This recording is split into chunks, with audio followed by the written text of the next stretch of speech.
আসসালামু আলাইকুম। একটি সংখ্যা দেওয়া এখানে বাইনারি একটি সংখ্যা দেওয়া আছে যার সমতুল্য একটি অক্টাল সংখ্যা বের করতে হবে। অর্থাৎ এটাকে কিসে রূপান্তর করতে হবে? অক্টালে রূপান্তর করতে হবে। দেখো ২ আর ৮ এর মধ্যে সম্পর্ক কিভাবে আমরা তৈরি করতে পারি? 2 কিউব অর্থাৎ ৩ বিট করে। কয় বিট করে? ৩ বিট করে। তো আমরা এটা এমসিকিউ তে ধরতে পারি। তো দেখো ৩ বিট করে হচ্ছে আমরা এইভাবে নেব। দশমিকের আগে হচ্ছে এইদিকে যাব। দশমিকের থেকে এদিকে, দশমিকের এই যে দশমিক হলে এটা ডান দিক। এখন এই দিক থেকে ৩ বিট ১, ২, ৩ এই ৩ বিট এই গেল। আর এখানে হচ্ছে ২ টা সংখ্যা আছে, তাহলে ৩ বিট তৈরি করার জন্য বাম একটি কি নেব?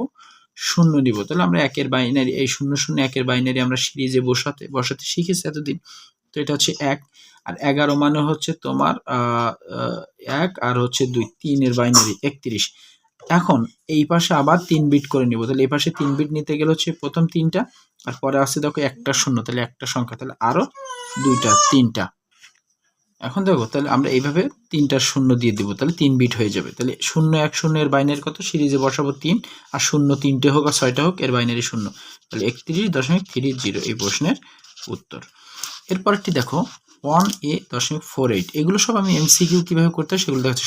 এর সমতুল্য বাইনারি মান কত? অর্থাৎ এটা থেকে তোমাকে কিসে যেতে হবে? তাহলে ২ আর ১৬ বেস এদের মধ্যে সম্পর্ক হচ্ছে 2 টু দি পাওয়ার 4 অর্থাৎ ৪ বিট করে।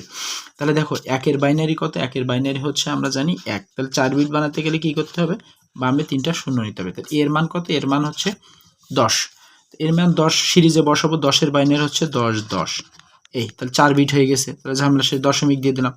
৪ এর বাইনারি কত? ৪ এর বাইনারি হচ্ছে ১ ০ ০। তাহলে এটাকে ৪ বিট করতে হলে কি করতে হবে? এই পাশে একটা ০ নিতে হবে। ৮ এর বাইনারি কত? ৮ এর বাইনারি হচ্ছে ১০০০। ৮ এর বাইনারি কত? ১০০০। তাহলে ৪ বিট হয়ে গেল। তাহলে এটা দেখো আমার প্রত্যেকটি ৪টি করে বিট হয়ে গেছে। তাহলে এটি আমরা বাইনারি থেকে এই কি বলে হেক্সাডেসিমাল থেকে বাইনারিতে রূপান্তর করলাম। ধন্যবাদ।